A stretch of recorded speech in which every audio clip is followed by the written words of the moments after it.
Bonjour, bienvenue sur Lotus Pacham. Donc c'est la deuxième partie des gourous de pacotille, des gourous de la télé, des gourous en général, voilà, des gens qui vous disent des trucs qui sont faux, des gens qui on va dire vous manipulent le cerveau, qui vous disent que vous êtes toujours dans une démocratie alors que c'est plutôt des accents de totalitarisme, qui vous disent que c'est bien de rester chez vous. Voilà, on est tous des prisonniers, que vous allez devenir des esclaves, hein, visiblement, et qui jouent avec votre argent comme à la loterie internationale, visiblement, et donc qui vous balance évidemment du Netflix et des divertissements de tout ordre pour vous empêcher évidemment d'aller travailler. Alors, donc en fait, j'avais parlé de Schopenhauer, hein, l'art d'avoir raison, parce que Schopenhauer, c'est un philosophe, hein, lui au moins, il a compris que les hommes, en tout cas, enfin les hommes, les femmes, hein, je veux dire les élites. Moi, je vais parler des élites et puis je vais parler des gourous de la télé, hein, évidemment, et aussi du net. Et donc en fait, ils ont l'obstination de l'erreur, hein, c'est le cas de le dire. Donc voilà, ils sont obstinés dans l'erreur, nos gourous. Et donc en fait, moi je vais vous raconter comment ils font. Voilà, parce qu'il faut quand même comprendre un peu les techniques des gourous de pacotille. Pourquoi est-ce que vous faites, transformer le cerveau, voilà, comment ça marche. Alors d'abord, il faut comprendre que pour se faire manipuler, en fait, il faut être dans la dualité du mental. Ok, donc déjà, la dualité, c'est des histoires de blessures et tout ça. Ça, je l'ai dit dans ma première vidéo. Et donc, en tout cas, comment font les gourous pour, en fait, vous manipuler? Comment les gens de la télé ont fait pour manipuler autant de personnes, par exemple par rapport au coronavirus. Comment, on va dire, le chef de l'État, les institutions, comment tout le monde s'est fait berner. Enfin, je veux dire, c'est un petit peu ça le truc, hein. Comment les gens, ils arrivent toujours à acheter des livres de Musso, de Mathieu, de psychanalystes. Comment vous continuez à aller voir des gens comme ça? Voilà. Et ça, c'est hyper intéressant parce que pour être comme ça, en fait, pour être soumis quelque part, pour être dans une espèce d'esclavage, on va dire psychologique, eh bien, il faut comprendre que vous êtes dans la dualité du mental. Ok, et que eux aussi sont dans la dualité du mental. Donc, si vous voulez avoir des solutions, c'est pas vers ces gens-là qu'il faut aller. C'est vers vous-même. Voilà. Mais ça, je ferai une autre vidéo.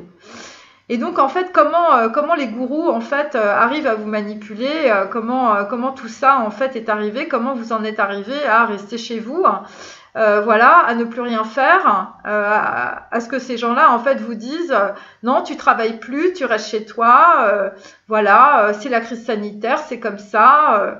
Voilà, comment est-ce qu'on est arrivé à faire que on a laissé des vieux dans les EHPAD. Voilà, et que ces gens-là, ils sont pas morts du coronavirus, ils sont morts simplement parce que personne n'est allé les voir. Donc ils se sont laissés mourir. Comment est-ce qu'on en est arrivé là? Voilà. Alors moi, je vous dis juste comment. Donc en fait, d'abord, il faut comprendre que c'est des personnes qui... alors ça s'appelle... alors je reprends les trucs de Schopenhauer, hein, c'est pas moi qui est tout, enfin je veux dire, moi j'ai une poule sur la tête, hein, j'ai un cerveau qui fait 3 cm, ok. Et donc en fait, donc Schopenhauer, dans ce qu'il nous dit, en fait, c'est l'extension, on va dire, du sujet qui permet, si vous voulez, à n'importe qui de parler de n'importe quoi. C'est-à-dire qu'en fait, en gros... on l'a vu par exemple sur les plateaux télé. Il y a quelqu'un qui arrive sur un plateau télé et le mec en fait c'est un cuisinier, ok, ou moi j'aime bien les cuisiniers donc voilà, c'est un cuisinier. Et le mec en fait il va se lancer dans un grand truc en disant bah oui la cuisine, voilà moi je fais ça. Et puis d'un coup en fait il va se dire ah bah oui bah moi je vais vous parler par exemple de la bourse. Le mec, il fait de la cuisine, il est bon dans son domaine, et puis d'un coup, il va vous parler de la bourse. Il va vous dire, ah ben non, mais là, en fait, tu dois pas prendre ces actions-là, tu vas te planter, et puis là, c'est pas possible. T'es complètement nul là-dedans, alors que vous, en fait, vous avez fait des études de finance. Vous voyez, vous êtes en face de lui. Puis vous, vous avez fait des études de finance où vous êtes expert comptable. Et le mec, en fait, il est cuisinier, il va vous expliquer comment il faut faire un bilan comptable. Voilà. Et puis il va vous dire que vous, vous êtes un nul, que vous êtes en train de vous planter, que ça fait 17 ans que vous vous plantez. Vous voyez? Donc ça, c'est la première technique de manipulation par l'extension, en fait, du sujet. Donc le mec, en fait, d'un sujet qu'il connaît, dans lequel il est expert, en fait, il va partir sur d'autres sujets, en fait, où il n'y connaît rien. Et donc, en fait, en gros, les gens autour, bon, ils vont dire, ah bah ouais, il connaît plein de trucs, le mec, en fait. C'est un cuisinier, et puis il connaît aussi comment on fait pour, je veux dire, placer en bourse. Vous voyez?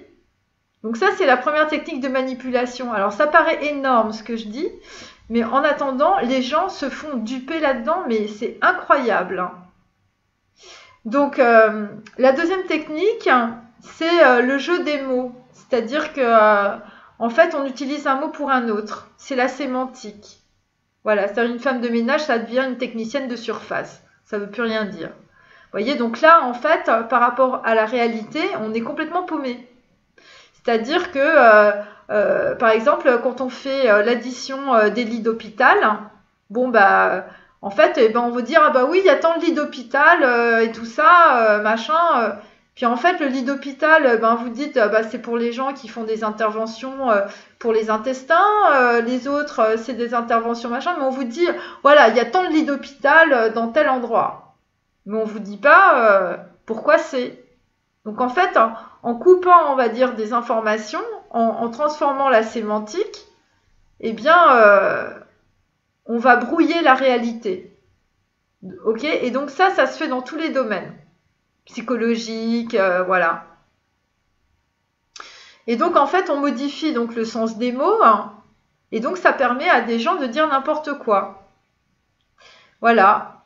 Et donc après, quand les gens disent n'importe quoi, bon, sur un sujet, mais ils peuvent dire aussi n'importe quoi sur quelqu'un d'autre. Vous voyez, c'est par exemple le professeur Raoult, on disait que c'était un charlatan.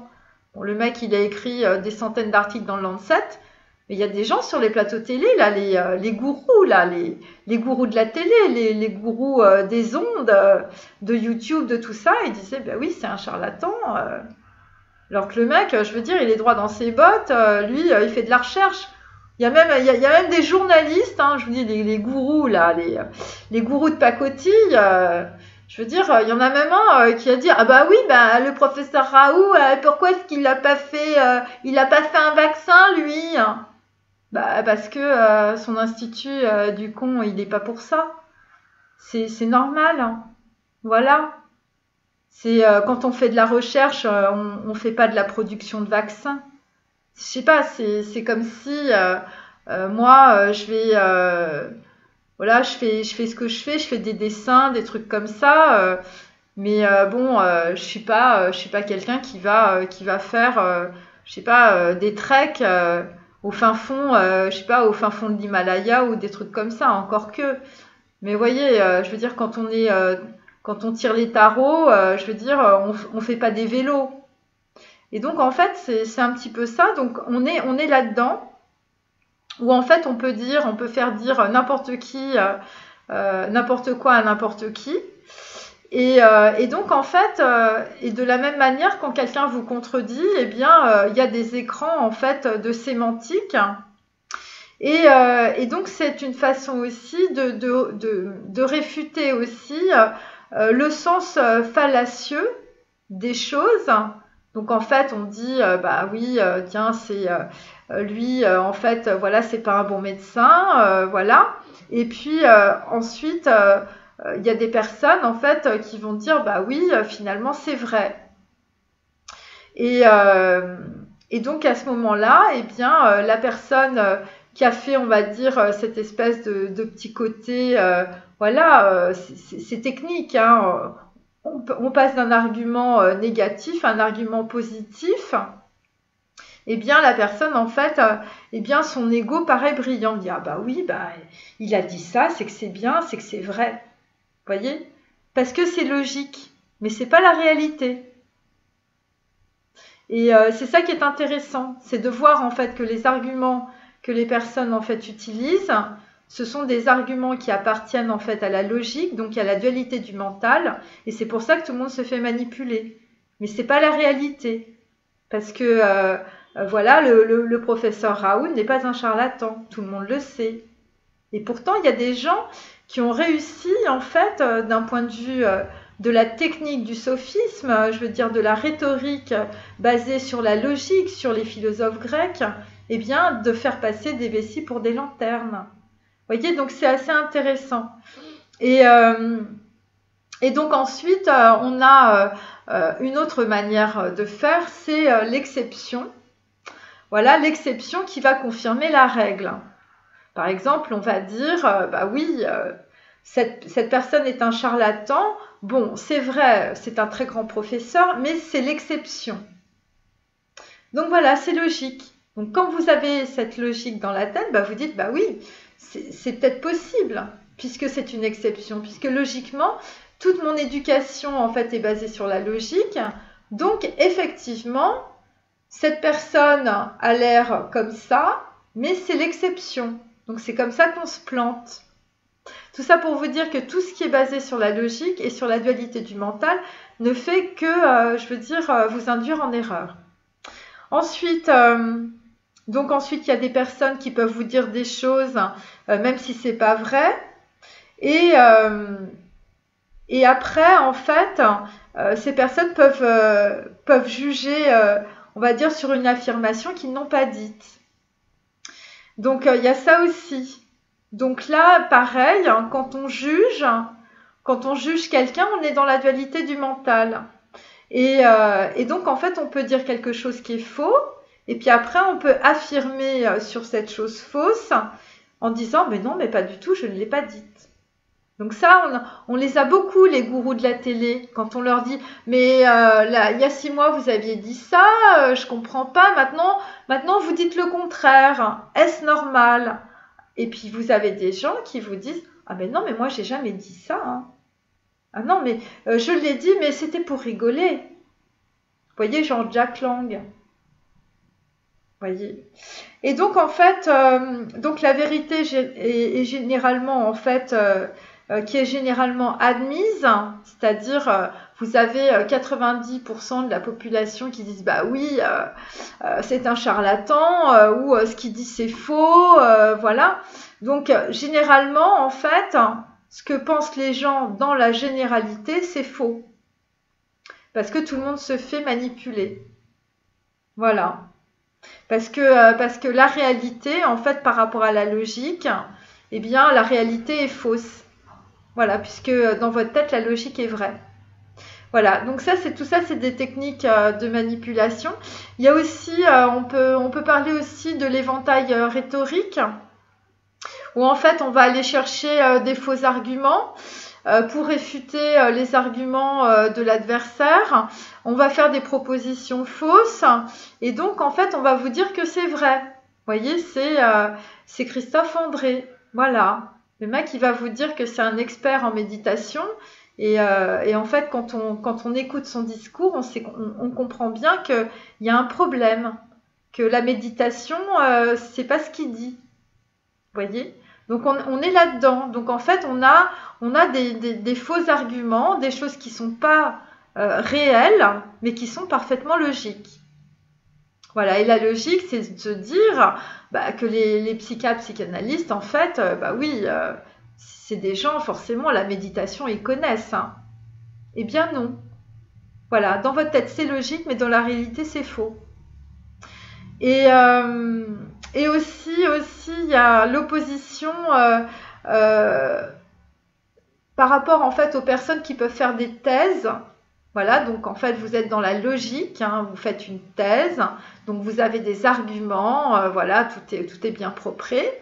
Et puis quand vous mettez en pratique, ça c'est le gros problème des élites, hein, c'est-à-dire que quand on arrive dans la pratique, et ben alors là c'est la dégringolade, hein, je veux dire, on glisse sur une peau de banane, hein, mes amis. Hein. Et pourtant, hein, la France n'est pas une république bananière.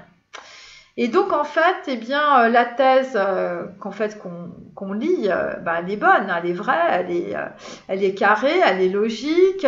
Voilà, le mec, il a fait le maximum, hein. Et puis dans la réalité, on se dit, le confinement, ça sert à rien. Le confinement, c'est l'horreur. Le confinement, c'est ce qui va faire que les gens vont vouloir se suicider ou avoir des idées suicidaires. C'est ce qui va faire que les couples, en fait, vont se séparer ou se taper dessus. Voyez. Et ça, dans la thèse, en fait, vu qu'on n'est pas dans la réalité, le mec, je veux dire, il est tout seul dans son bureau, hein, je veux dire, voilà, c'est l'élite française.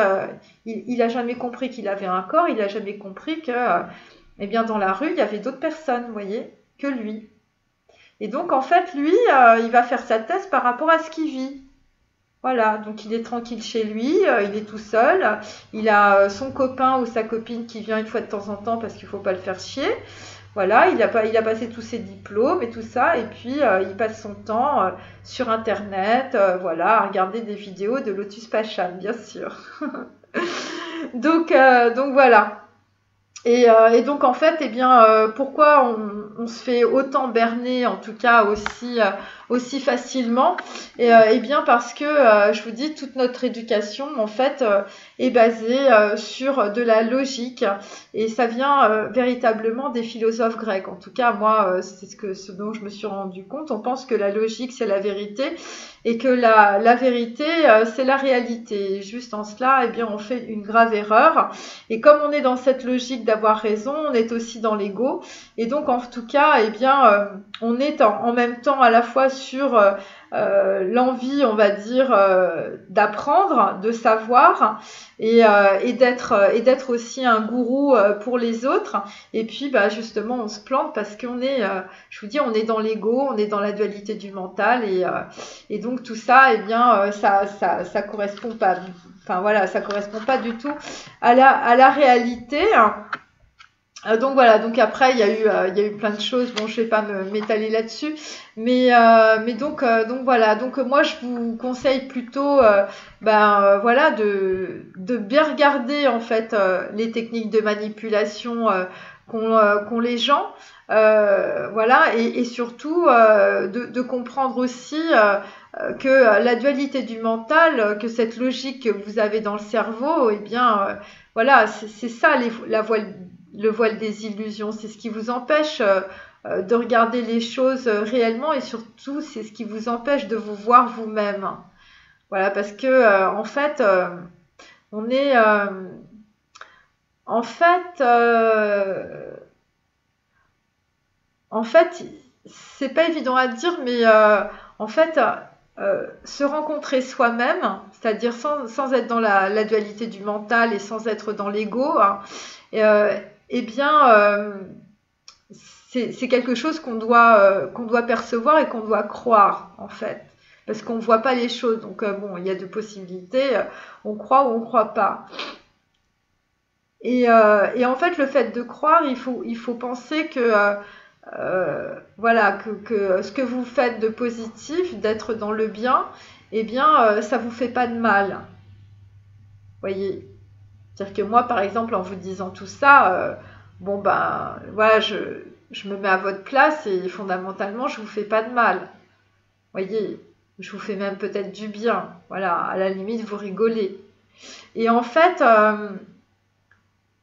pourquoi en fait le monde en fait il existe, pourquoi on est dans la dualité du mental et pourquoi je vous parle de tout ça, parce qu'en fait à la base c'est pour susciter la foi, c'est pour susciter en fait l'intérêt de vous-même, pour vous-même, voyez, de plus être dans la dualité du mental, de plus être dans le jugement par rapport aux autres, et de faire tomber en fait les murs entre vous et les autres.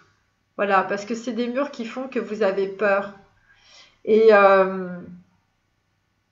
même si vous ne croyez pas tout ce que je vous raconte, juste le fait en fait de croire en vous, c'est quelque chose qui est positif. C'est quelque chose qui est bien, c'est quelque chose qui ne peut que vous apporter de bonnes choses. C'est pour ça que je me permets de faire ces deux petites capsules en fait sur les gourous, Parce que en fait, quand vous captez, en fait, quand vous comprenez qu'il faut croire en vous-même, en fait, eh bien, c'est quelque chose qui est tout petit, mais ça révèle une très grande puissance. Et ça peut développer beaucoup de choses, en fait. Simplement parce que de se dire que qu'en fait, le fait de croire en vous-même, le fait d'être dans la foi, le fait d'être dans des rituels par rapport à vous qui vous font du bien, eh bien c'est pas quelque chose qui vous fait du mal. Voilà, ça ne peut que vous faire du bien. Même de croire peut-être en Dieu, en Krishna, en Bouddha, en qui vous voulez, eh bien, dites-vous bien que juste le fait de croire en vous-même, que vous avez une énergie divine, hein, que le corps, en fait, c'est une énergie divine. Je parle aux gnostiques, je parle aux gens qui ne croient pas à ça. En fait, eh bien, dites-vous bien que même le fait de croire à ce que vous êtes, en fait, ça ne peut pas vous faire de mal. Voilà. Ça ne peut que vous faire du bien. Bon, bah, je m'arrête là. Allez, bonne journée, au revoir.